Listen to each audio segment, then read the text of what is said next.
ధర్మవరం అనే చిన్న ఊరిలో రామనాథం అనే ఒక సాదాసీదా మధ్యతరగతి మనిషి ఉండేవాడు. కష్టపడితే గాని పొట్టగడవని పరిస్థితి.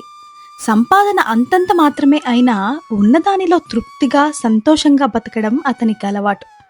రామనాథానికి 7 ఏళ్ల కొడుకున్నాడు. వాడి పేరు బంటి.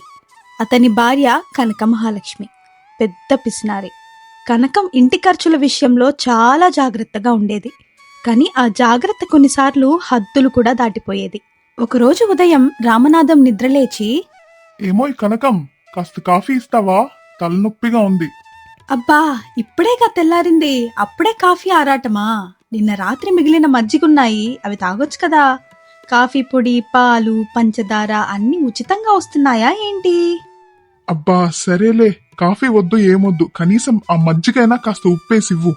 కనకం ఒక గ్లాసులో సగం నీళ్లు, పావు వంతు మజ్జిగ కలిపి తెచ్చింది. అందులో ఉప్పు అస్సల్లేదు.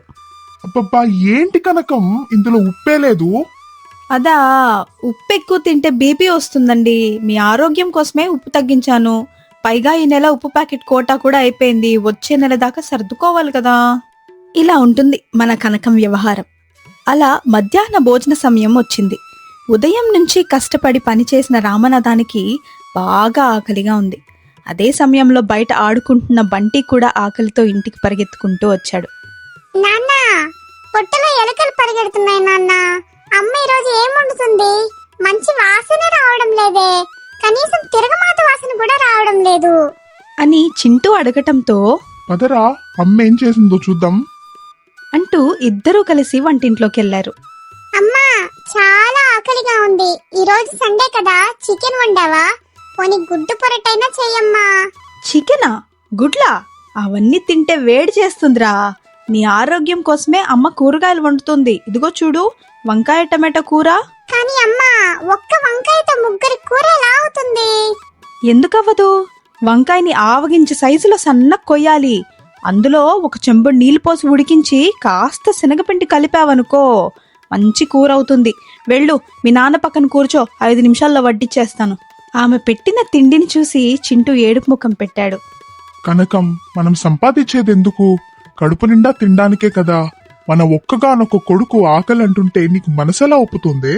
చూడండి, ఇప్పుడు దాచుకుంటేనే రేపిడి చదువులకి పెళ్లిళ్ళకి పనికొస్తుంది. రూపాయి పొదుపు చేయాలి.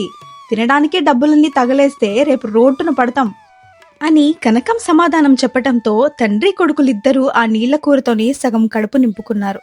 అప్పుడే ఎదురింటి సుబ్బమ్మ చేతిలో చిన్న గిన్నె పట్టుకుని వాళ్ళింటికొచ్చింది. కనకమ్మా, కనకమ్మా, వంట చేస్తుంటే బియ్యం అయిపోయింది. రేపు ఉదయాన్నే తెచ్చిస్తాను. ఒక గిన్నె బియ్యం ఉంటే ఇస్తావా? అయ్యో సుబ్బమ్మ, మా దగ్గర కూడా లెక్క పెట్టి వండుకుంటున్నాము. ఇక నీకిస్తే మాకు సరిపోదు కదా అని చెప్పటంతో ఆమె వెనక్కి తిరిగి వెళ్ళిపోయింది. కనకం, మన దగ్గర బియ్యం ఉంది కదా, ఆవిడ రేపే తెచ్చిస్తానని కూడా చెప్పింది. ఇస్తే ఏమైపోయేది? ఇలా ఒకరికిస్తే ఇంకొకరు వస్తారు. అందరికీ ఇస్తూ పోతే మనకేం మిగులుతుందండి? ఉన్నదాన్ని జాగ్రత్తగా చూసుకోవాలి. మీకేం తెలీదు, గమ్మున కూర్చోండి అని చెప్పటంతో రామనాథం ఇంకేమీ మాట్లాడలేదు. అదే రోజు సాయంత్రం బంటి ఇంటి ముందు పుస్తకం తెరిచి చదువుకోవడానికి కూర్చున్నాడు. కొద్దిసేపు చదివిన తర్వాత అక్షరాలు సరిగ్గా కనిపించట్లేదు. కళ్ల ముందు అంతా మసకమసకగా అనిపించింది. నెమ్మదిగా లేవడానికి ప్రయత్నించగానే ఒక్కసారిగా తల తిరిగింది. అది చూసిన రామనాథం వెంటనే అతని దగ్గరికెళ్ళి, నన్నా బంటి, ఏమైంది? ఏమో నాన్న, తల తిరుగుతోంది, చాలా నీరసంగా ఉంది. అంతలో కనకం కూడా అక్కడికొచ్చేసింది. రోజంతా పరిగెత్తి ఆడుకుంటున్నాడు కదండి, అందుకే అలసిపోయి ఉంటాడు. కాసేపు పడుకుంటే సర్దుకుపోతుందిలేండి అని చెప్పి లోపలికి వెళ్ళిపోయింది. కానీ రామనాథం మాత్రం అలాగే బంటి వైపు చూస్తూ ఉండిపోయాడు. వాడికి సరిగ్గా తిండి పెట్టకపోవడమే కారణమని అతనికి తెలుసు. ఇదంతా చూస్తున్న రామనాథంకి ఒళ్ళు మండిపోయింది. కొడుకు రోజురోజుకి నీరసించిపోతున్నాడు. భార్య మాత్రం డబ్బు దాచడమే లోకంగా బతుకుతోంది. ఎలాగైనా ఆమెకి బుద్ధి చెప్పాలని అనుకున్నాడు. ఆ మరుసటి రోజు ఉదయం, కనకం, ఈరోజు నాతో పాటు పొలానికి రావాలి నువ్వు. నేనా? పొలానికా? అవును, నువ్వే. ఒక్కరోజు నాకు తోడుగా రా. అలా ఇష్టం లేకపోయినా కనకమ్మ అతనితో కలిసి పొలానికెళ్ళింది. ఉదయం నుంచి ఇద్దరూ ఎండలో ఎంతో కష్టపడి పనిచేశారు. సూర్యుడి నెత్తిమీదకు చేరేసరికి ఎండ మరింత మండిపోయింది. చెమటలు కారుతున్నాయి. కొద్దిసేపటికే కనకం బాగా అలిసిపోయింది. ఆకలితో కడుపులో ఎలుకలు పరిగెడుతున్నట్లు అనిపించింది. ఇక మధ్యాహ్నం అయ్యేసరికి రామనాథం, కనకమ్మ ఇద్దరూ గట్టు మీద కూర్చొని వాళ్ళు తెచ్చుకున్న బాక్సులు తెరిచారు. కనకమ్మ ఆ నీళ్ల కూర, తక్కువ అన్నం తిన్న తిండికి మళ్లీ పొలంలోకి దిగి పనిచేసే శక్తి ఆమెకి అస్సలు రాలేదు. తిన్న పావుగంటకే ఆమెకు ఒళ్లంతా వణుకు పుట్టింది. కళ్ళు బైర్లు కమ్మాయి. చేతిలో ఉన్న పార పట్టుకోవడానికి కూడా ఆమెకు ఓపిక లేదు.